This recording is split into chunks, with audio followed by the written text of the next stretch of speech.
Venezuela vive una turbulenta situación política y social que ha estallado tras las recientes elecciones presidenciales. El Consejo Nacional Electoral declaró a Nicolás Maduro como ganador con el 51,95% de los votos, pero la oposición, liderada por Edmundo González, quien era el candidato, y María Corina Machado, sostiene que sus actas muestran una clara victoria de González con 6.275.000 votos frente a 2.759.000 votos que habría sacado Nicolás Maduro. La negativa del Consejo Nacional Electoral a entregar y revisar las actas, junto con la restricción de observadores internacionales y el informe del Centro Carter que cuestiona la transparencia del proceso, ha desatado una ola de movilizaciones masivas en Venezuela. Estas protestas han sido respondidas con represión y persecución, intensificando la crisis interna. En el ámbito internacional, varios países exigen claridad en los resultados, mientras que otros, como México, Brasil y Colombia, abogan por la transparencia y actúan como intermediarios para garantizar el respeto de los derechos humanos. En este capítulo de Aldea Mundial, el podcast, analizaremos los 11 años de gobierno de Nicolás Maduro y su consolidación como una dictadura. Exploraremos los diversos actores involucrados y los posibles escenarios para resolver la crisis actual y el eventual fin del régimen de Maduro en Venezuela. Buenos días, buenas tardes o buenas noches, dependiendo de la hora que nos estén escuchando o viendo en este video podcast de Aldea Mundial. En este nuevo episodio vamos a tener un tema bien relevante y bien interesante, pero antes no olviden seguirnos en todas nuestras redes sociales de @Aldea Mundial. Andrés. Buenos días, Alejo. Días en este caso para nosotros que estamos grabando hoy acá por la mañana. Y saludos a todos los oyentes. Llegamos acá al episodio número 12 de este podcast que comenzamos este año, Aldea Mundial del Podcast, tocando un tema que está en todos los lugares. Vamos a hablar de las elecciones en Venezuela, pero principalmente vamos a hablar de Venezuela, del desarrollo que ha tenido, como usted ya puede ver en la introducción, pues todo el proceso del proceso electoral, de las dudas, de las dudas de los resultados, de las transparencias por parte del gobierno Nicolás Maduro frente a la población, pues ha generado una situación bastante complicada y que miraremos cómo es su desarrollo en los próximos días, semanas y meses. Pero para eso tenemos acá un invitado que nos va a contar y nos va a explicar todo lo que sucede en Venezuela para que podamos entenderlo de una perspectiva bastante amplia. Alejo, ¿a quién tenemos el día de hoy? Así es, Andrés. Bueno, hoy tenemos como invitado a Ronald Rodríguez. Él es vocero e investigador del Observatorio de Venezuela de la Facultad de Estudios Internacionales, Políticos y Urbanos de la Universidad del Rosario desde el 2004 hasta la actualidad. Él es además politólogo, internacionalista y magíster en ciencia política, profesor de la Universidad del Rosario y de la Universidad de La Sabana, coordinador del proyecto Bitácora Migratoria, acompañamiento a la implementación del Estatuto Temporal de Protección para Migrantes Venezolanos, ETPB, director de Esto no es una frontera, esto es un río, en la Universidad del Rosario, y escribe de igual manera para El Espectador y es analista invitado en medios nacionales e internacionales. Ronald, ¿cómo está? Buen día, Alejandro, Andrés, gracias por la invitación a este episodio de Aldea Mundo. Muchísimas gracias. Bueno, pues comencemos, vamos al grano. Entonces, bueno, Ronald, digamos, tenemos acá, se acaban de celebrar las elecciones, pero realmente Nicolás Maduro, gobierna Venezuela desde el 2013. Luego de la muerte de Hugo Chávez, hay unas elecciones que termina ganando Maduro. Digamos, el primer manto de duda viene en estas elecciones precisamente del 2013, cuando se enfrenta con Capriles. Pero nos gustaría que nos contaras, para que la gente tenga en perspectiva, cuál ha sido el desarrollo, pues a grandes rasgos, cuál ha sido el desarrollo de Venezuela durante el gobierno de Nicolás Maduro, como unos hitos que nosotros tengamos que tener en cuenta para entender cómo llegamos al 2024 a estas elecciones y el resultado que hemos tenido. Bueno, yo creería que lo primero es que Nicolás Maduro asume el poder como vicepresidente. Recordemos que al final, después de la elección de octubre del 2012, Chávez estaba bastante enfermo y ya como vicepresidente Nicolás Maduro ejercía el poder. No se sabía, no había mucha claridad sobre cuál era el estado de salud de Hugo Chávez. Hugo Chávez es trasladado a Cuba. Antes de ese traslado, en diciembre, hace la recomendación al pueblo venezolano de que en caso de que él fallezca, al que tienen que elegir como sucesor es a Nicolás Maduro, y ese es tal vez un primer elemento, porque Nicolás Maduro realmente empezó a ejercer el poder mucho antes de ser el presidente, digamos, electo de los venezolanos. Particularmente cuando ya muere Chávez y se reconoce la muerte de Chávez, porque sobre eso hay, digamos, un manto de duda, le correspondería al presidente de la Asamblea Nacional en ese momento, Diosdado Cabello, a asumir la presidencia, pero por una interpretación del Tribunal Supremo de Justicia, y esto es importante porque el Tribunal Supremo de Justicia siempre ha actuado en momentos clave, particularmente de la era Maduro, y se ha convertido en un instrumento que es utilizado por Maduro para ello, y lo vemos hoy. Hoy, por ejemplo, el recurso que ha impuesto Nicolás Maduro lo ha impuesto ante el Tribunal Supremo de Justicia para precisamente evaluar toda la dinámica del certamen electoral. En ese momento, Nicolás Maduro entra a la campaña con la ventaja de ser el candidato presidente sin una ley que proteja el uso de los recursos públicos en la campaña, todo lo contrario, digamos que en Colombia existe la ley de garantías, en Venezuela eso no existe, y tenía todo el poder del Estado de su lado. En esa primera elección, según los datos que tenía la oposición, a partir de sus testigos electorales, la oposición ganó por un estrecho margen, por un margen muy pequeño. El dato oficial es que Nicolás Maduro venció por un poco más de 200.000 votos. Sin embargo, la oposición desde ese momento siempre ha puesto en duda la legitimidad de Maduro porque en ese momento no se tenía el despliegue de testigos, no se tenía toda la estructura que, por ejemplo, en esta última elección de 2024 sí se tuvo. Y ahí vemos una curva de aprendizaje por parte de la oposición. Un momento clave fueron las protestas de 2014. 3 líderes políticos, María Corina Machado, Leopoldo López y Antonio Ledesma, pedían la renuncia del presidente ante la incapacidad e incompetencia del mismo para ejercer el cargo de la presidencia. Si bien no es una salida ordinaria, estaba en el marco de la Constitución. Estaban pidiendo que él reconociera que no tenía las capacidades para ejercer el cargo y que se hiciera un costado a partir de una serie de protestas. Sin embargo, eso no dio, digamos, lugar a que el presidente renunciara, sino que por el contrario vino un ataque, una represión muy fuerte por parte del régimen, con alta violación de derechos humanos y quizá un número significativo de muertos, más de 40 muertos en esas protestas, lo cual era llamativo para lo que había sido la revolución bolivariana hasta ese momento.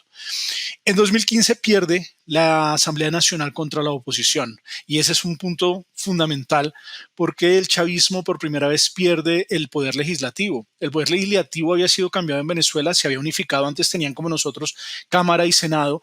En 1999 se vuelve una sola institución. En el 2000 la mayoría chavista ganó. En el 2005 no se presenta la oposición y gana la mayoría chavista.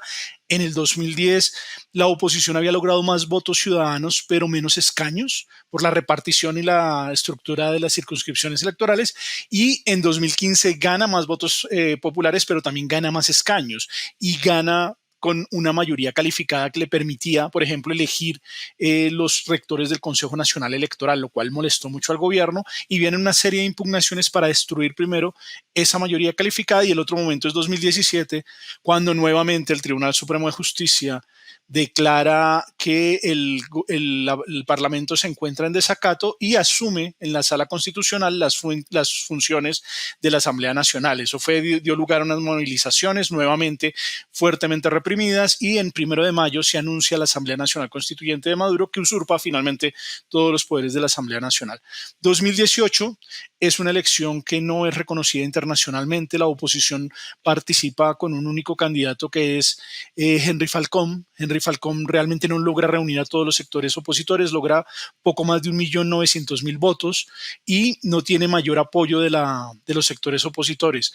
Desde ahí hasta este certamen electoral ya, digamos, vemos una dictadura consolidada, violadora de derechos humanos, que ha limitado muchos de los derechos en Venezuela a través de leyes como la Ley contra el Miedo, que es básicamente un instrumento para coartar a los medios de comunicación. Y el gobierno creía que tenía la sartén por el mango hasta el pasado octubre, cuando se realizan las elecciones primarias.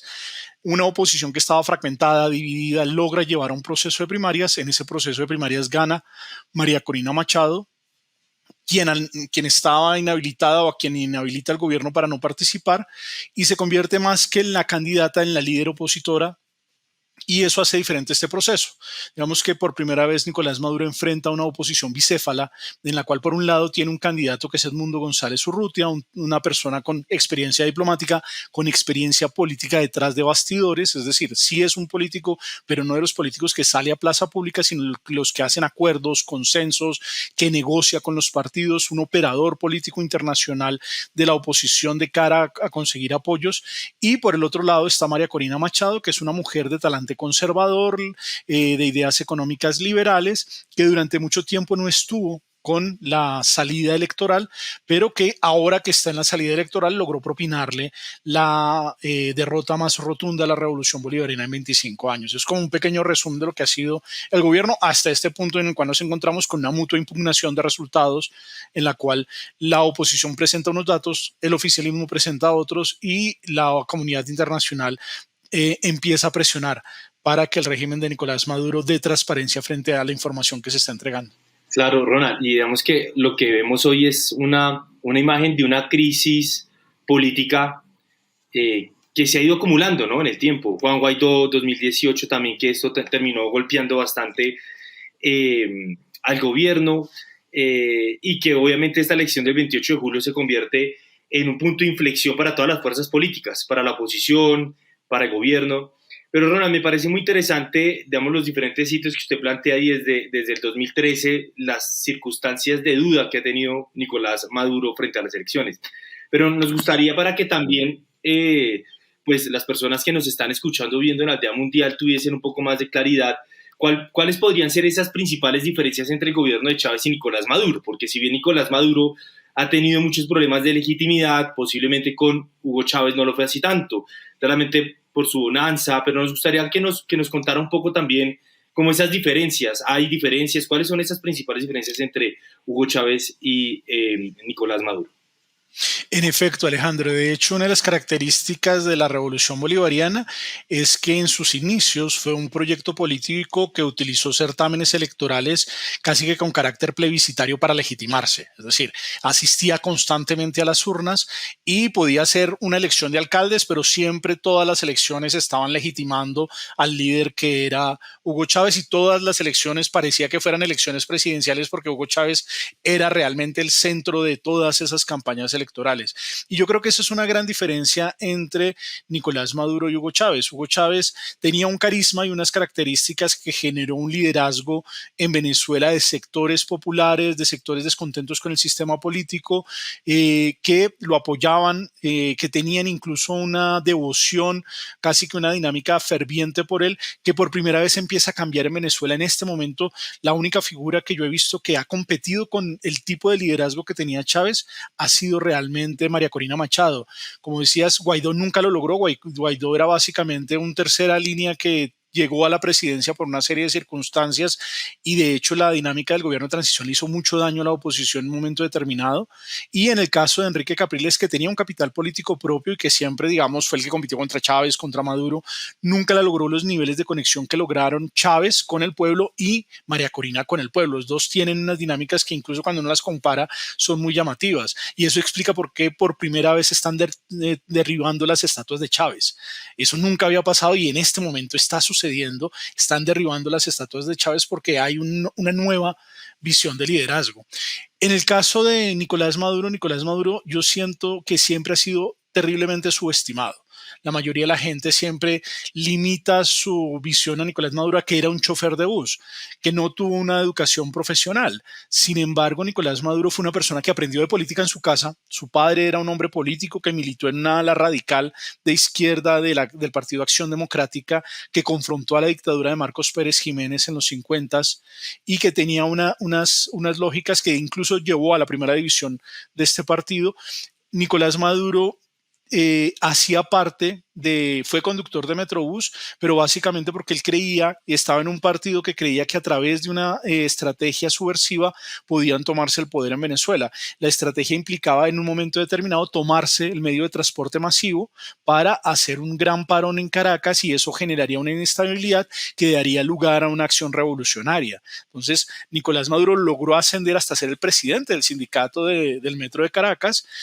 Para ponerlo en términos colombianos, eso es como si se parara el Transmilenio por 4 o 5 días, eso causaría un malestar social tan grande que daría lugar a una situación compleja para gobierno. Y esa era la apuesta del partido de Nicolás Maduro y por eso Nicolás Maduro estaba ahí.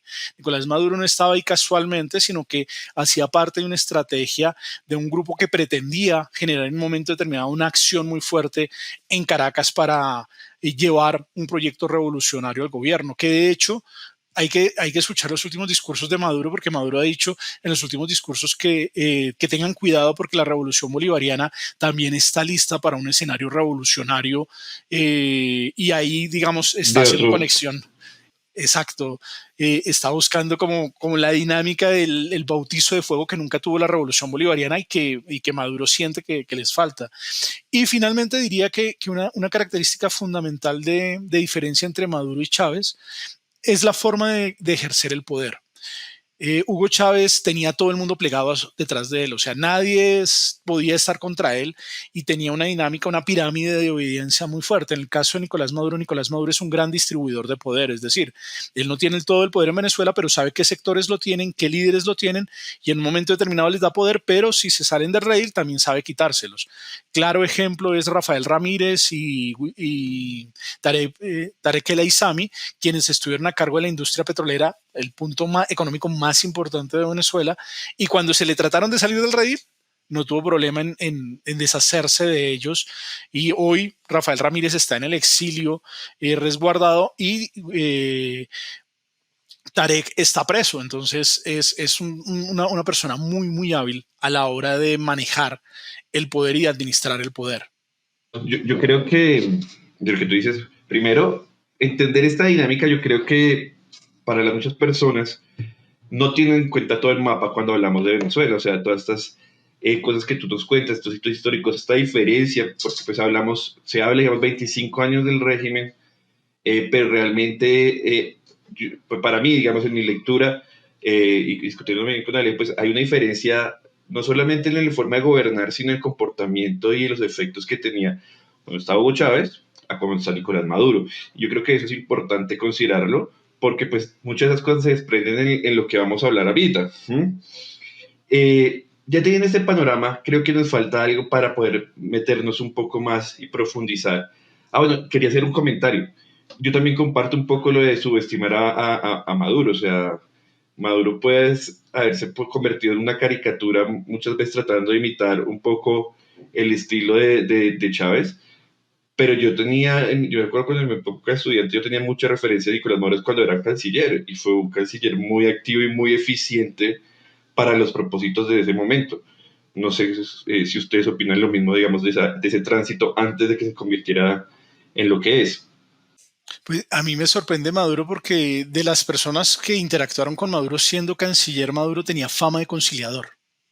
De hecho, era una Sí, persona que escuchaba y era un conciliador en diferentes escenarios que se dieron a lo largo de su periodo, además que es el segundo canciller con más tiempo en el ejercicio en la historia de Venezuela, después de uno que tuvo Juan Vicente Gómez, el dictador de principios del siglo XX. Nicolás Maduro hablaba con los diferentes actores, conciliaba, lograba llegar a acuerdos. De hecho, gran parte de lo que se hizo en CELAC, UNASUR, e incluso en la Organización de Estados Americanos, era por los consensos que ayudaba a construir Nicolás Maduro. Y los funcionarios colombianos de carrera que han trabajado, los asesores que han trabajado en Colombia y que tuvieron que interactuar con Nicolás Maduro, tienen siempre una visión de que Nicolás Maduro era una persona con la que se podía llegar a acuerdos, construir consensos, y que tenía un abordaje de los temas que siempre era proactivo.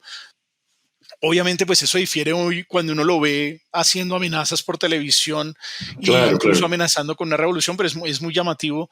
Pero sí, en efecto, Nicolás Maduro fue una persona que ejerció la Cancillería y que aprendió en el ejercicio de la Cancillería. Si bien todos esos proyectos de multilateralismo desde el sur que promovía Hugo Chávez, el que le tocó construirlos fue a Nicolás Maduro.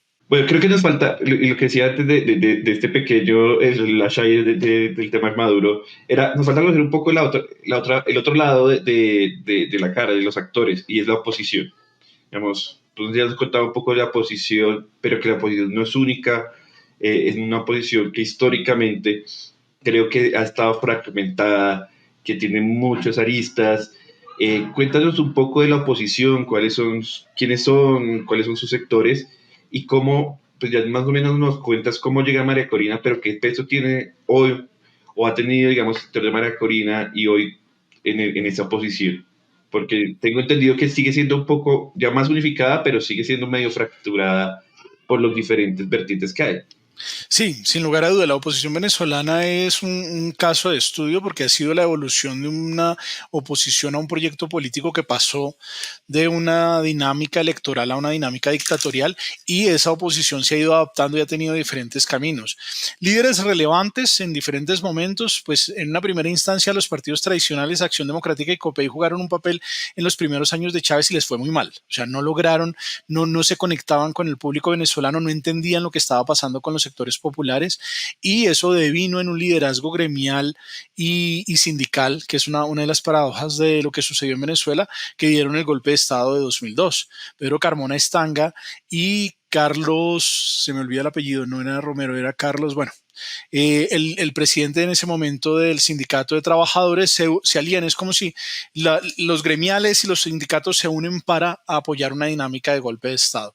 De esa lógica era al principio, es decir, no había un liderazgo político como actores políticos partidos, sino que van a ser los gremios y los sindicatos los que van a hacerle el golpe de Estado a Hugo Chávez en 2002. Posteriormente se crea un acuerdo político y surge una oposición en torno a tres figuras, Julio Borges, Teodoro Petkov y Manuel Rosales. Eran como los tres que van a empezar a dirigir políticamente la situación.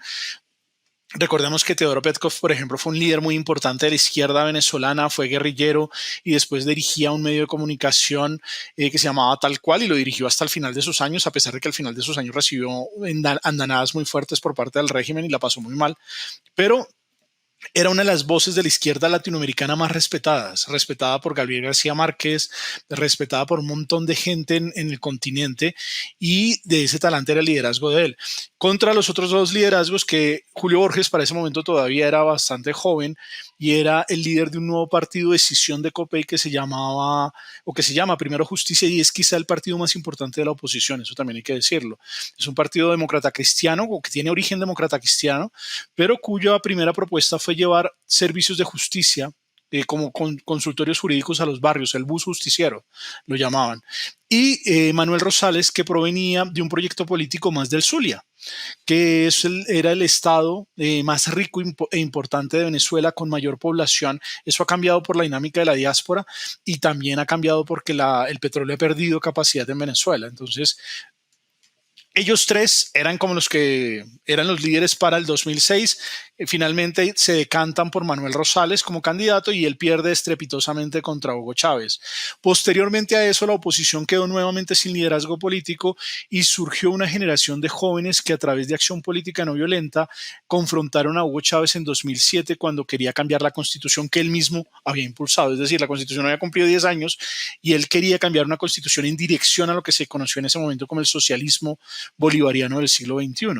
En ese momento, la oposición va a quedar en manos de unos jóvenes universitarios que se pintaban las manos de blanco para hacerle frente a las autoridades, protestas, y le propinan la primera derrota electoral al chavismo en ese año. Seguidamente, viene un proceso en el cual se trata de que estos jóvenes se conviertan en líderes políticos. Por ejemplo, de ahí salió Juan Guaidó. Juan Guaidó hace parte de esa generación. Pero muchos otros líderes políticos van a pasar de la vida política estudiantil activista a la vida política formal partidista, y van a ir continuando el proceso. En 2012-2013, la oposición hace un proceso de elecciones primarias, gana Enrique Capriles con poco más de 1.900.000 votos la elección primaria, y en ese momento Enrique Capriles se alza con más o menos, si no la memoria no falla, el 64% de la votación y se convierte en el que va a enfrentar a Hugo Chávez. ¿Cuál es la diferencia de Capriles? Que Capriles reconoce que instrumentos de la política social que había impulsado Hugo Chávez a través de las misiones bolivarianas debían institucionalizarse, debían tener control y vigilancia del Estado, pero eran instrumentos muy, muy valiosos para la transformación social de Venezuela, sobre todo para cerrar las brechas de desigualdad. Y dentro de su propuesta tiende puentes con el chavismo, y eso tal vez hizo que varios de los chavistas desilusionados, que ya lo sabía para ese momento estando vivo Chávez, se empiezan a pasar para el bando de la oposición. Enrique Capriles va a jugar los dos certámenes electorales, contra Chávez, contra Maduro, pero después va a tratar de apostarle a un referendo revocatorio y lamentablemente pues eso no va a funcionar y su liderazgo político se difumina en ese momento. Posterior a ello, la oposición queda un poco desconcertada, trata de buscar nuevos liderazgos. La Mesa de Unidad Democrática, que era el partido que reunió o que permitió que muchos de los partidos de oposición pudieran presentarse a la elección, logra generar una estrategia de coordinación que había empezado en 2010 y que se materializa en 2015 cuando gana en la Asamblea Nacional. ¿Cuál fue el problema? Que cuando ganaron la Asamblea Nacional estaban preparados para ganar la Asamblea Nacional, pero no para ejercer el poder legislativo, y eso generó que algunos tuvieran una visión más radical, otros una visión más centro. Hubo mucho desorden y eso fue caldo de cultivo para las medidas que después tomó el gobierno. Ya en 2018, la elección de Nicolás Maduro se declara ilegítima y esto da lugar a una estrategia que se trabajó internacionalmente de generar una dinámica de un gobierno de transición. Eso, digamos que era una interpretación de un Tribunal Supremo de Justicia que ustedes van a ver, lo creó, digamos, básicamente la oposición a partir de las mayorías que tenía, pero que fue declarado inconstitucional por el Tribunal Supremo de Justicia que estaba del lado chavista. Y llegamos a tener dos tribunales supremos de justicia, llegamos a tener dos asambleas nacionales y llegamos a tener dos presidentes en Venezuela en un momento determinado, pero esa dinámica paralela al final lo único que causó fue un desgaste muy fuerte en la oposición. Y después del fracaso de Guaidó, sobre todo por los vínculos que se encontraron con las dinámicas de corrupción, por los dineros que se le adjudicaron desde el exterior de las empresas venezolanas que se le reconocieron al gobierno de transición. Hay una cosa que fue muy pesada para la oposición para saber explicar, porque si la crítica era que los chavistas eran corruptos, eran ilegales, pues hacer lo mismo deslegitimó un poco a la oposición. Viene un proceso que es un proceso complejo porque los liderazgos de los partidos quedan a un lado, hay una organización social y finalmente cuando hace un año, exactamente un año, creíamos que ya el gobierno la tenía ganada, ocurre la plataforma de unidad democrática, que es un ejercicio para hacer unas elecciones primarias. Ese ejercicio para dar esas elecciones primarias es lo que tenemos hoy. Y fue una cosa que ni el chavismo se esperaba, incluso hasta hace realmente un año no veíamos una oposición que estuviera coherentemente organizada para enfrentar al chavismo, y hoy sabemos que esa organización logró hacer en menos de un año toda una estructura para que hoy el chavismo esté derrotado. Entonces, ha sido una evolución, es complejo, pero yo siempre destaco una cosa de la oposición venezolana, la fundamental, que siempre han buscado la transición política para el retorno a la democracia a través de medios electorales. Y eso no es poca cosa en un país como Venezuela. No hay una guerrilla opositora a subversión contra el régimen de Nicolás Maduro. Eso no ha sucedido. Hay unos supuestos ataques terroristas que el régimen señala, pero que nunca ha podido entregar evidencias o nunca ha dado evidencias concretas de qué tan grandes o qué tan ciertos eran esos ataques terroristas. Hay, digamos, aventuras de llaneros solitarios que quieren en un momento determinado asesinar a Nicolás Maduro, pero nunca ha surgido realmente una fuerza antigobierno armada. No, la resolución de los venezolanos fue, se prefirieron salir del país que realmente confrontar y llevar esta confrontación política a una confrontación violenta. Sí, eso me hace recordar dos cosas que eran lo de Juan Guaidó, digamos, con la empresa Monómeros, aquí en Barranquilla, que fue una de las compañías que se les entregó y que literalmente pues desaparecieron la empresa y el dinero. Y frente al otro, recuerdo también esta carta que se filtró en donde aparecía la firma de Juan Guaidó con unos mercenarios, ¿no? No sé, que eso también generó mucho revuelo, un documento en donde supuestamente se le pagaba a unas personas para asesinar, pero sí, de acuerdo, no ha sido un tema, digamos, general de crear una guerrilla o de hacerlo por la vía armada, no es sistemática de la oposición. Quería hacer un comentario antes, Alejo, y es, a mí algo que siempre me ha llamado mucho la atención, digamos, de la oposición venezolana, es que a pesar, digamos, de gobernar tanto tiempo, primero Chávez, luego Maduro, y tener tanto tiempo, digamos, para confeccionar una estrategia, sigue siendo, hasta este momento, digamos, incluso que tú lo mencionas, hasta el año pasado, pues muy rota la misma oposición, o sea, con muchas diferencias, teniendo tanto tiempo, digamos, para construir, digamos, una ruta clara, así sea en su mayoría. A mí siempre me ha parecido curioso eso, en el sentido de que, por lo general, cuando uno ve elementos autoritarios en América Latina siempre terminan en una convergencia rápida o mayoritaria, digamos, de la oposición y que confluyen rápidamente en una estrategia o al menos en un proyecto de ponerse de frente a frente, digamos, al gobierno autoritario que se esté enfrentando. Entonces, eso siempre me parece curioso y tú pues, nos explicas un poco la historia, o sea, finalmente vive mucho, creo que vive mucho de sus liderazgos personales, un poco, no sé, me da la impresión, esa oposición en diferentes momentos. De hecho, hay una cosa que de la cual no hablé, que es lo de los llamados opositores alacranes, que son estos opositores que aparecieron en el tarjetón, que dicen ser opositores, pero que todo el mundo relaciona que están con el régimen.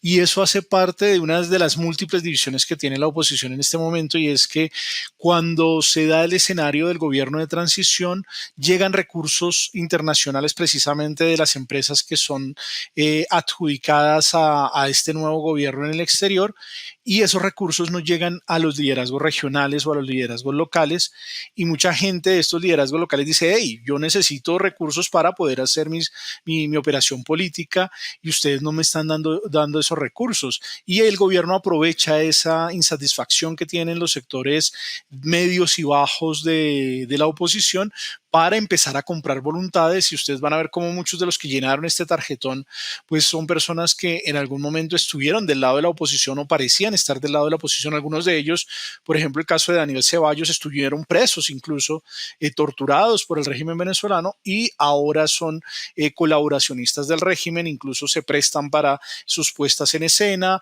para presentar una supuesta competencia electoral que no es tal, sino básicamente como parte de la narrativa, pero la dinámica, digamos que se ve la política en términos concretos. Y es que un líder político necesita recursos para poder hacer operación política, y sin esos recursos no tiene capacidad de hacerlo. El régimen le dio esos recursos y eso le permite, digamos, transferir y generar resolución de demandas de sus electores. Y ahí es donde la cosa se vuelve muchísimo más compleja. Claro, Ronald, yo creo que, bueno, vienen dos preguntas, diría yo. La primera es que nos contaras un poco cómo funciona el sistema electoral. Yo creo que eso es importante. Yo creo que la gente cree que funciona igual que en Colombia, y me parece importante que nos contaras un poco cómo funciona el sistema electoral. Y una vez digamos, respondida esa pregunta, sería que nos ayudaras a contestar, ¿existe un camino que permita realmente solventar esta actual crisis política en Venezuela? O sea, vemos que desde hace varios años es un tira y afloje, ¿no? Hay muchas mesas de negociación, están diferentes actores, ¿no? Oposición, gobierno, países externos, Estados Unidos, siempre es como un juego diplomático muy fuerte en términos de 2018, esa posible transición. Entonces, lo primero sería que nos ayudaras como a descubrir un poco el tema del sistema electoral en Venezuela, y dos, si existe un camino para solventar esta crisis actual en Venezuela. Bueno, en primera instancia, decir que en Venezuela el sistema electoral es un poder como tal. En Colombia nosotros tenemos el poder legislativo, el judicial y el ejecutivo. En el caso venezolano son 5 poderes, y a esos 3 se les suman el poder electoral y el poder ciudadano, que realmente son los órganos de control, un poco lo que hace la Procuraduría. El Ministerio Público. Exacto, en el caso colombiano. En el caso venezolano, la independencia del poder electoral es para que tenga independencia presupuestal y tenga unas libertades que, si fuera, o supuestamente según la lectura de los venezolanos, que si fuera dependiente de los otros podría llegar a ser manipulado. Entonces ellos le dieron toda una independencia particular. Dentro de la dinámica del poder electoral en Venezuela, las cabezas del poder electoral suelen ser 5 rectores. Esos 5 rectores representan las diferentes fuerzas políticas que hay en el país. Teóricamente deberían ser distribuidos según las tendencias prevalecientes dentro de la política venezolana. En diferentes momentos el Consejo Nacional Electoral ha tenido rectores opositores. De hecho, Enrique Márquez, uno de los candidatos a la presidencia, y el plan B de la oposición, porque había un plan B en caso de que inhabilitaran a Edmundo González Urrutia, yo estoy convencido de que él era el plan B, y de hecho se comporta, tiene un discurso muy particular frente al régimen porque conoce el sistema electoral. Él fue uno de los rectores principales en un momento determinado. ¿Cuál es la característica del sistema electoral en Venezuela? Por ejemplo, en materia de presidenciales, las presidenciales son un certamen que dura desde las 6 de la mañana hasta las 6 de la tarde, y si llega a haber cola o fila en el puesto de votación tiene que permanecer abierto. En algunas elecciones, por ejemplo, en 2013, recuerdo mucho que nos tocó casi hasta la 1 o 2 de la mañana porque había gente en la fila a las 10 de la noche. Había gente que todavía no había podido votar porque los puestos estaban muy congestionados. El proceso es electrónico mixto. Entonces está una máquina en la cual uno va y vota. Al señalar el candidato sale un ticket con el candidato por el cual uno votó. Uno deposita ese ticket en una urna. Entonces en Venezuela también hay urnas que se podían contabilizar en este momento porque todos los votos tuvieron que ser depositados en una urna como lo hacemos nosotros con nuestros tarjetones. Por el otro lado, el debate respecto al sistema electoral es si se podía mantener el secretismo del voto. Uno de los pasos previos a la votación es la identificación biométrica a través de huella digital. En el caso venezolano se hace con el dedo gordo, además. No se hace con el dedo índice, sino con el dedo gordo. Es el dedo que uno tiene que poner en la máquina para que lo identifique. La huella que aparece registrada no es la del índice, sino la del dedo gordo. Y eso, digamos, generó muchas dudas en algunos momentos, sobre todo cuando se dio persecución política a través de listas que pudiese quedar registrado quién votó, porque uno va, pone su huella digital y inmediatamente después va y emite su voto. Entonces la gente decía, pues si ya acaban de recoger mi dato de identificación y después yo emito mi voto y todo esto es electrónico, pues esta gente simplemente cruza bases y pueden saber por quién voté, más cuando el gobierno sancionaba a los que no votaban por ellos o a los que no apoyaban el proceso. Entonces eso generó muchas críticas en un momento al sistema. Y particularmente en 2017 ocurre un evento que mina la credibilidad del sistema electoral y que había sido muy importante. Y es que Andrés Velázquez, el candidato a gobernador por el estado Bolívar, eh, genera un despliegue de testigos en todas las mesas electorales, y al final la máquina totaliza y emite un acta, que es lo que hoy está en pelea. Esa acta, que es una tirilla larga como de supermercado, para que tengan una dinámica, es una tirilla larga de supermercado, dice cuántos votos se emitieron por qué partido, para qué candidato, y da un resultado, emite un código que es único de la máquina y del proceso electoral, y emite un código QR que puede ser leído por cualquier ciudadano si lo quiere revisar. Entonces, esa tirilla que hoy es la que se busca que el Consejo Nacional Electoral haga pública, que todos estos comprobantes sean publicados como habitualmente se suele hacer en la página del Consejo Nacional Electoral. Y la oposición, a la medida en que el régimen no las publicó, las empezó a publicar María Corina Machado por su lado, y de hecho hoy cualquier ciudadano en cualquier lugar del mundo puede consultar los datos hasta por mesa y mirar cada una de las tirillas el acta electoral, las actas que finalmente desprendió cada una de las máquinas. Entonces, ahí hay una información valiosa. El sistema con Andrés Velázquez lo que hizo fue recoger todas estas tirillas, todos estos comprobantes electorales, todas estas actas de mesa, y comparó contra el resultado que dio públicamente el Consejo Nacional Electoral. Y no coincidía. El Consejo Nacional Electoral estaba dando un resultado que daba ganador al candidato chavista por la gobernación, y él tenía evidencia de que él había ganado la gobernación. Hizo el procedimiento ante el Consejo Nacional Electoral, es decir, frente al mismo Consejo Nacional Electoral es que se tiene que adelantar el proceso de revisión, y desde 2017 hasta hoy no han respondido. No se le ha dado respuesta a ese caso, pero esa fue una curva de aprendizaje que le permitió a la oposición participar en las elecciones de Barinas, y particularmente en esta elección presidencial. Si ustedes se fijan, fue muy cuidadosa la oposición en tener testigos en casi todas las mesas, en poder levantar esas actas electorales, en poder digitalizarlas y subir la información a Internet, incluso cuando el Consejo Nacional Electoral no lo hizo. Y hay una particularidad que ocurrió con el primer reporte y con el segundo reporte que entregó el Consejo Nacional Electoral esta semana, y es que da decimales perfectos. Entonces, es 51.2000000.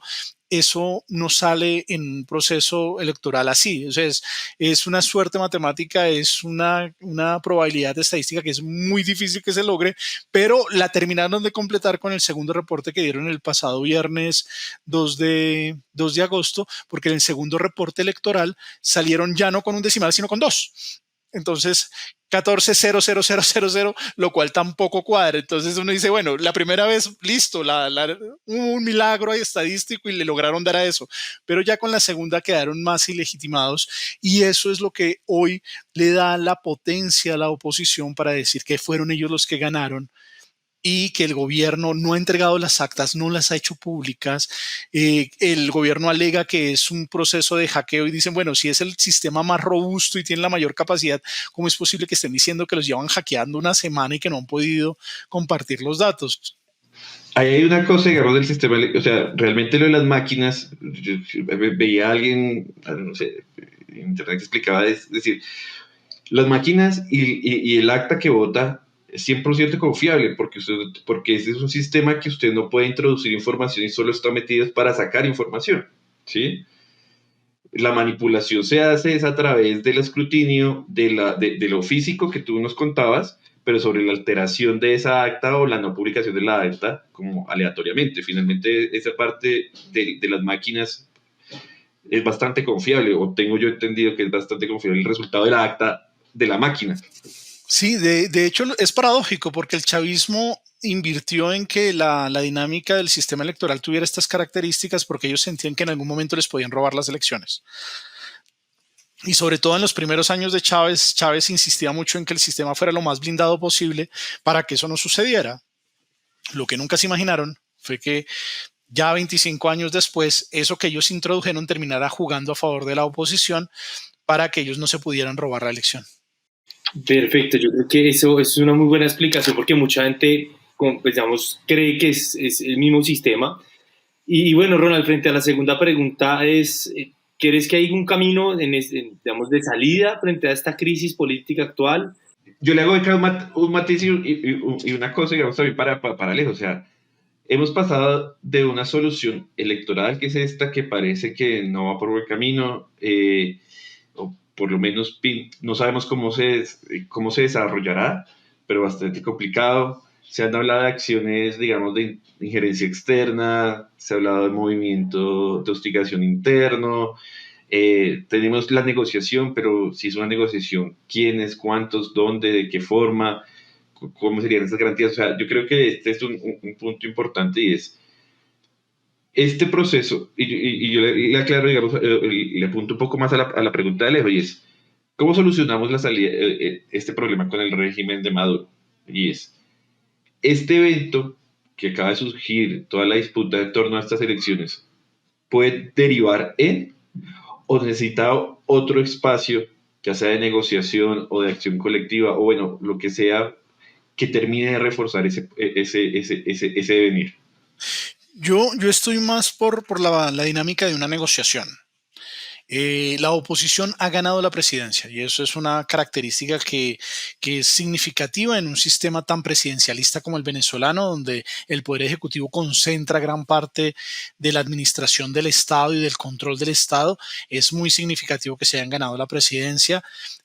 El gobierno, digamos, que es el que tiene que demostrar que ganaron, porque ellos son los que tienen que, el Consejo Nacional Electoral es el que tiene que publicar la información que todavía no sigue sin publicar acta a acta, además porque tendría que elaborar más de 30.026 actas, lo cual es una cosa que matemáticamente les tomaría muchísimo tiempo hacerlo, y por lo que hemos visto con los números gruesos, si son torpes en los números gruesos, yo no me imagino los números chiquitos que tienen que ser mucho más detallados. Entonces, el gobierno sabe que perdió y conoce la dimensión de lo que está diciendo, es decir, el tamaño de la mentira que pretende que el mundo se trague. Pero hay que tener en claro que el gobierno continúa controlando los otros poderes del Estado. El poder judicial, particularmente, como lo decía al principio, es un poder que particularmente Nicolás Maduro se ha apropiado de él, lo ha utilizado en diferentes momentos como una herramienta. Y ese poder judicial es muy difícil de desarticular porque cambiar los magistrados tomaría muchísimo tiempo y obviamente con los actuales magistrados en el Tribunal Supremo de Justicia cualquier transición se vuelve muy compleja.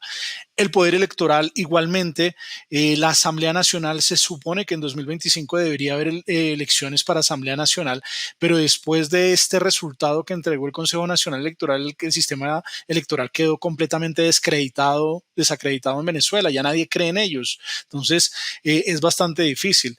Y pues el poder ciudadano fue el poder que utilizaron cuando estaba Moroso, el que hoy es presidente del Consejo Nacional Electoral, rector principal, fue el que utilizaron para inhabilitar a María Corina Machado. Entonces todos los poderes le pertenecen al chavismo, así la presidencia queda en manos de Edmundo González Urrutia. ¿Y las fuerzas militares? Y los poderes fácticos, que hay otros poderes, por ejemplo, los bolichicos.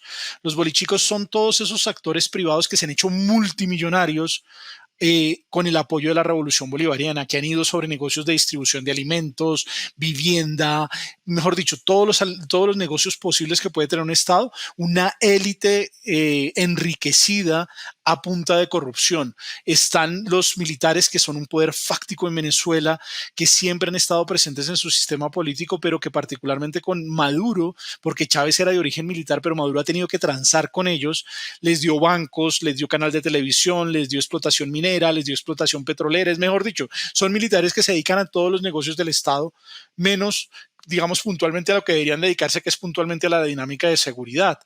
Y está el poder del sector petrolero, que es pírrico, pero se mantiene. Habría otro poder que yo evocaría, y es el de los actores armados. Venezuela se convirtió en refugio de actores armados que acceden a rentas criminales, y eso desestabiliza a Venezuela de forma importante. Venezuela perdió el control territorial y perdió el monopolio de la fuerza. Hoy tenemos componentes de las disidencias de las FARC en territorio venezolano, y tenemos al ELN. Y, por ejemplo, la segunda Marquetalia, por primera vez Venezuela no solamente es un país que es utilizado como tránsito de narcóticos, sino que produce narcóticos. Hoy hay cultivos de cocaína o cultivos de hoja de coca para producir cocaína, y se produce en Venezuela en la parte sur del Zulia, norte del estado Táchira, y pertenecen a la segunda Marquetalia. Entonces hay toda una dinámica, un ecosistema que es adverso a la oposición. Ganar la presidencia no les garantiza realmente gobernar. Claro, y digamos que desmantelar todo el Estado, digamos, viendo un poco más allá, porque todo el mundo se está quedando en el tema que no queremos Maduro, que se vaya, y bueno, aquí también deberíamos de hacer una lógica entre lo justo y lo útil, ¿no? Y creo que aquí, pues, lo útil sería hacer una transición más que lo justo, pero digamos que me surge una pregunta, digamos, en medio de esa negociación, ¿qué tan sólido está el chavismo? Y me refiero a actores políticos, porque creemos que solo el chavismo es Maduro, pero está Diosdado Cabello, está Padrino, ¿no es cierto? Es decir, ¿cómo son esas lógicas entre ellos? Dado el caso que sí, vamos a hacer una transición, claramente hay que garantizarle algunos elementos a Nicolás Maduro, no sé, tal vez que se salga del país con su familia. ¿Cómo están, digamos, dentro de estos niveles? Yo creo que la transición es por pasos, pero también por niveles. En esos niveles, ¿cómo se encuentra, Ronald, el chavismo? ¿Qué tan cohesionado está? O por el contrario, puede ser una manera también de dividirlos y hacer esa transición. Alejandro, la situación es bastante compleja, porque el chavismo hoy tiene diferentes actores y diferentes liderazgos. Esos liderazgos, digamos, se mantienen cohesionados, porque si se llegan a fracturar, se desmorona la dinámica del chavismo-madurismo que existe hoy. De hecho, muchos de los líderes que acompañaron a Chávez ya no acompañan a Maduro. Maduro ha creado un grupo que lo rodea con unas capacidades y unos intereses muy fuertes. Por un lado está Vladimir Padrino, que Vladimir Padrino es el último general venezolano con formación militar norteamericana, lo cual es muy llamativo, porque después de la transformación de las Fuerzas Armadas a la Fuerza Armada Nacional Bolivariana, se le quitó la dinámica de instrucción en países occidentales al ejército venezolano. Por ejemplo, nuestros militares se encontraban con los militares venezolanos en las escuelas de formación, no solamente en Estados Unidos, sino en América Latina y en Europa. Hoy los militares venezolanos van a otras esferas a formarse, a Rusia, a Irán, tienen otros socios, otros aliados, y su proceso de formación militar pertenece a otra esfera. El único general que queda de la formación norteamericana es Vladimir Padrino. Vladimir Padrino, que en algún momento incluso sectores opositores creían que podía ser la transición para la dinámica de gobierno. Sin embargo, Vladimir Padrino se ha radicalizado, se ha convertido en un actor en favor de Nicolás Maduro. Es quizá el único ministro de defensa que lleva tanto tiempo en el cargo. Habitualmente el ministro de defensa era el máximo jefe, el máximo militar de graduación en la Fuerza Armada que llegaba al ministerio, un ministerio que siempre ha estado en manos de los militares, no en manos de civiles como el caso colombiano en los últimos años, sino fundamentalmente en manos de los militares activos. Y Vladimir Padrino lleva muchísimo tiempo como ministro cuando él ya debería haberse retirado. Es decir, Padrino ya debería estar en uso de buen retiro para lo que es la línea de ascenso dentro de las Fuerzas Armadas venezolanas. Están los hermanos Rodríguez, que son muy cercanos a Nicolás Maduro, Jorge Rodríguez, presidente de la Asamblea Nacional, Delcy Rodríguez, vicepresidenta y ex canciller venezolana. Ellos son hijos de un líder político venezolano que fue torturado en el periodo democrático por los cuerpos de seguridad en toda esta dinámica de la lucha contra la subversión en América Latina, y ellos tienen la convicción de que el Estado venezolano les debe a ellos un resarcimiento por la tortura de su padre, y particularmente él sí tiene una línea muy en esa dirección. Son personas que tienen muchísimo poder y, por ejemplo, en caso de que Maduro dejara el poder, a la que le correspondería reemplazarlo mientras hay otro escenario sería Delcy. Delcy por muchos es considerada una de las mujeres que ha tenido más poder en Venezuela y particularmente una de las mujeres que ha estado detrás del aparato represor venezolano. O sea, tampoco es que sea una civil puntual, sino que ella tuvo a su cargo en algunos momentos la administración del aparato represor y fue de los momentos más cruentos que vivió Venezuela 2017-2019.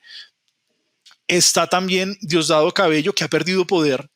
De hecho, yo no sé si lo recuerdan, pero en 2013, cuando Hugo Chávez, en 2012 realmente, cuando Hugo Chávez unge a Nicolás Maduro como su sucesor, mucha gente descansó porque dijo, uy, menos mal, nos tocó con Padrino, que además tenía fama de conciliador, y no con Diosdado Cabello, que tenía fama de agresivo. Entonces Maduro era como el conciliador, Diosdado Cabello como el agresivo. Diosdado Cabello es muy hábil. De hecho, a mí me han preguntado en diferentes espacios, tanto abiertos como cerrados, con quién negociaría yo de Venezuela, y yo negociaría con Diosdado Cabello. Creo que es el único que tiene la dinámica de interacción suficiente como para poder llegar a consensos y llegar a arreglos con militares, con cuerpos de seguridad como la Guardia Nacional, que hacen parte de la milicia, pero son una cosa rara al lado, con los bolichicos, con los sectores que se han hecho ricos. Creo que Diosdado Cabello es uno de los actores que más vínculos tiene. Pero con toda la espera, con toda la estructura montada. Exacto, es el otro que logra hacer conexiones con todos. Entonces, pues sería, y tiene un costo por pagar. Recuerden que tanto él como Nicolás Maduro tienen una causa abierta en los Estados Unidos y hay una recompensa en el caso de Nicolás Maduro por $15 millones, en el caso de Diosdado Cabello por $10 millones para aquellos que entreguen a estos dos actores ante la justicia norteamericana. Y Nicolás Maduro es el primer presidente o el único presidente en la historia de Venezuela que tiene un requerimiento ante la Corte Penal Internacional por violación sistemática de derechos humanos. Entonces hay una investigación que podría cernirse sobre él y su responsabilidad individual, no solamente como presidente, sino como individuo, lo cual es muy importante porque es tal vez lo más difícil de la negociación. Porque finalmente digamos que el caso con los Estados Unidos se podría recurrir a una de las figuras que tiene Estados Unidos, que es el indulto. Y es que en Estados Unidos el presidente puede indultar, pero ante la justicia penal internacional la cosa ya es diferente. Entonces, Nicolás Maduro lo tiene muy nervioso eso, y de hecho es lo que más le preocupa, porque eso es lo que limita su capacidad de salida del sistema político venezolano. Él no solamente se está jugando la continuidad de su gobierno, la continuidad de su proyecto político, sino se está jugando su libertad textualmente. Entonces, eso hace que esa negociación sea tan complicada. Voy a bailar un poco, digamos, con lo último que dijiste, y es este escenario internacional que creo que es importante y determinante en el proceso de negociación que estamos haciendo. Tenemos claro, digamos, que la estructura que se ha tejido alrededor del madurismo durante los últimos 11 años es bastante gruesa y con una fibra muy gruesa, con una costra muy grande para remover. Pero segundo, que hay varios intereses, y hay unos intereses externos. Me gustaría que habláramos un poco de eso. En primera medida hablaremos de los grandes, es decir, de de Estados Unidos, China, qué tanto juega el hecho, digamos, del gobierno de Maduro en un escenario geopolítico mundial donde estas dos potencias que tienen intereses, o sea, China es aliado económico muy fuerte por parte de Venezuela y político en cierta manera también, pero también Estados Unidos es la otra potencia que incide de diferentes formas y dinámicas, ya lo hemos visto durante los años, en Venezuela. ¿Cómo juega eso en la posible concreción de una negociación? Y en segundo lugar, los vecinos. O sea, Colombia tiene un papel ahí. Yo creo que Colombia es el país más afectado o que tiene una relación muy importante con Venezuela, sea que continúe Maduro, sea que no continúe Maduro. Yo siento y creo que alguna vez leí una columna tuya que comparte un poco como que ese lado del gobierno alternativo, esos años del 2018 antes de 2022 más o menos, pues el deterioro de la relación afectó en muchas esferas al país también, o sea, a Colombia como tal. ¿Y cómo es entonces ese papel de países como Colombia o las posiciones que tiene hoy Colombia, Brasil y México como los actores que están mirando o tratando de terciar un poco la situación que hoy se está desarrollando? ¿Qué papel juega esa esfera ahí? ¿Cómo la ves? De las potencias y los vecinos. En materia geopolítica, sin lugar a duda, el caso venezolano hace parte de la geopolítica global. Es más, las potencias autoritarias extracontinentales están muy interesadas en que la situación de Venezuela tenga una incidencia en la región, y esa incidencia puede incluso llegar a ser una incidencia violenta. ¿Por qué? Porque eso le abre un nuevo frente a los Estados Unidos, frente a los que ya tienen Ucrania y a los que tienen Palestina. Entonces, esa dinámica pesaría un poco en recargar lo que significa a Estados Unidos su papel de líder occidental. Eso le complicaría la vida. Sabemos que Estados Unidos antes decía que podía tener 4 o 5 frentes de guerra abiertos. Hoy sabemos que eso no es cierto, que Estados Unidos podría estar muy complicada si la cosa termina mal en el caso venezolano. Los rusos yo creo que son el factor más importante, incluso más que los chinos. Los chinos tienen unos intereses en la parte de la infraestructura latinoamericana y eso hace que no quieran dañar su relación con América Latina apoyando a Venezuela. Hoy los chinos están en todos los grandes negocios de infraestructura de América Latina, sin ir más lejos. En Colombia todas las grandes obras están siendo elaboradas por China, empezando por el metro de Bogotá. Entonces, ellos tienen un interés económico en el cual la relación con Venezuela ha sido una carga, un lastre. De hecho, les ha salido un poco negativo porque el relacionamiento con Venezuela tiene un costo negativo.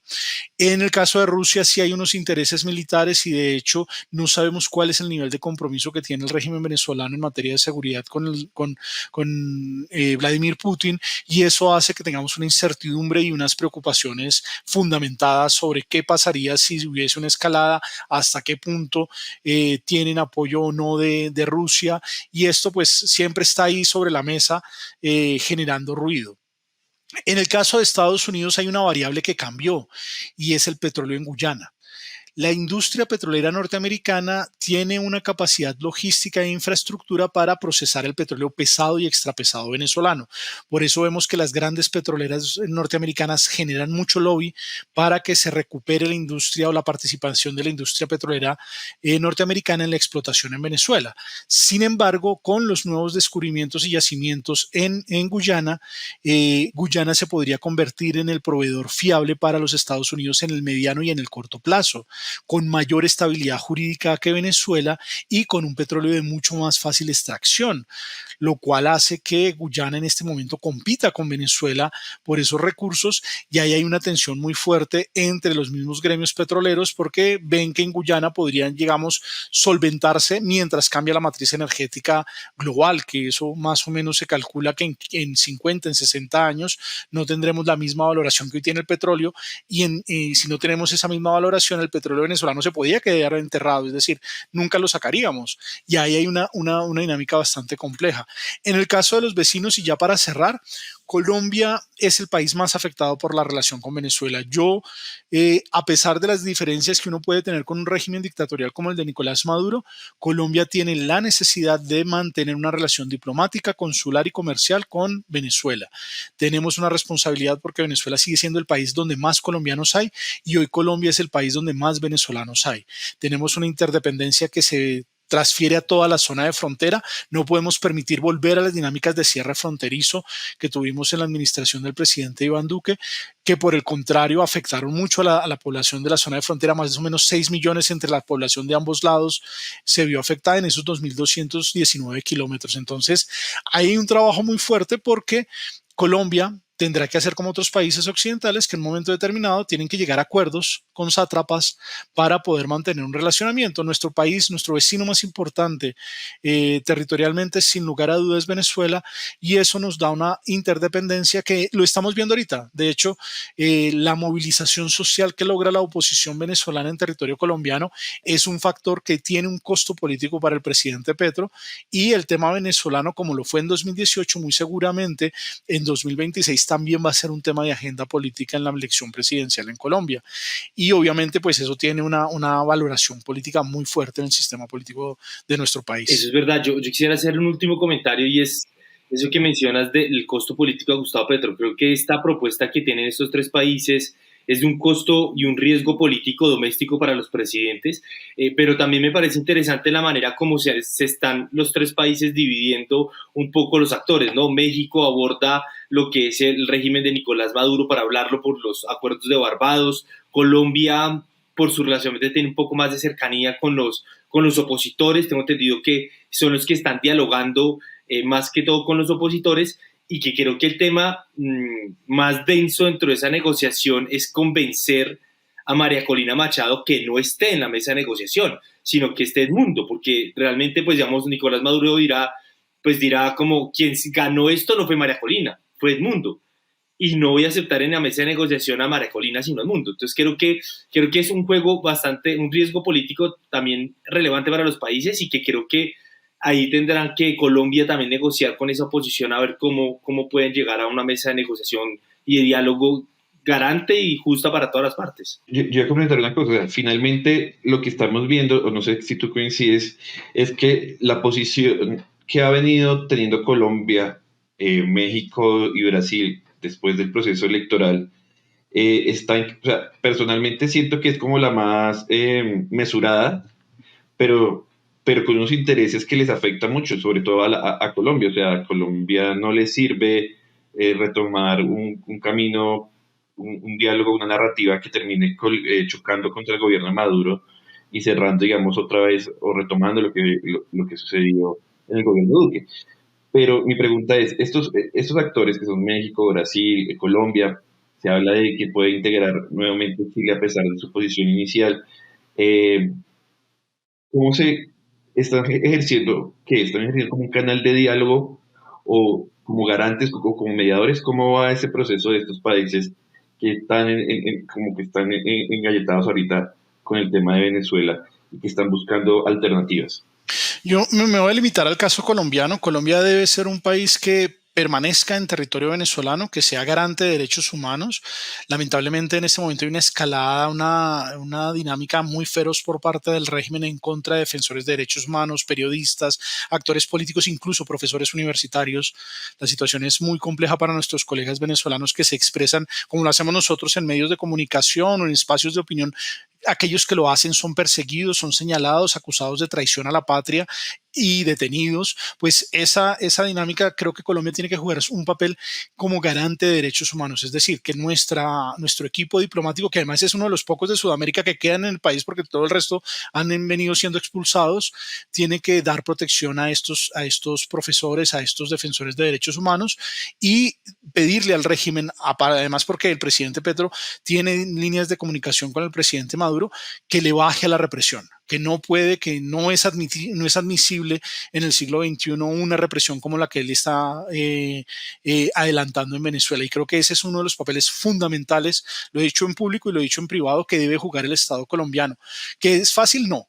Pero es el papel que nos corresponde, más allá incluso de meternos en la negociación, transición. Eso creo que es muchísimo más complejo. En estos primeros momentos, Colombia tiene que ser muy claro con el presidente Nicolás Maduro. La represión, la persecución no son admisibles, y el Estado colombiano tiene la responsabilidad de proteger y defender a profesores, defensores de derechos humanos, periodistas y actores políticos que están siendo perseguidos por el régimen. Somos de los pocos cuerpos diplomáticos que quedan desde Sudamérica con representación en Venezuela. Venezuela. Ronald, bueno, yo creo que nos daría para más tiempo conversar esta situación. De seguro te estaremos contactando para otro episodio de Aldea Mundial, el podcast, para revisar estos avances, cómo toca mirar.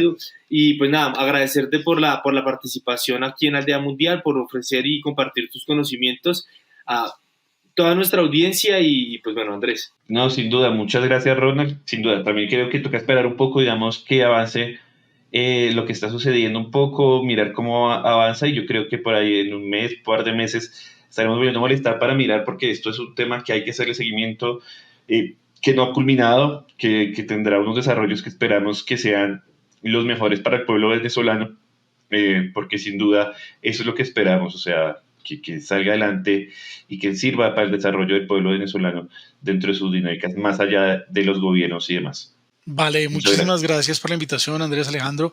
Nos veremos entonces en un momento más adelante cuando la situación evolucione. Claro que sí. Chao, chao. Listo. Bueno, entonces muchas gracias a todos y nos vemos en 15 días en un nuevo programa de Aldea Mundial.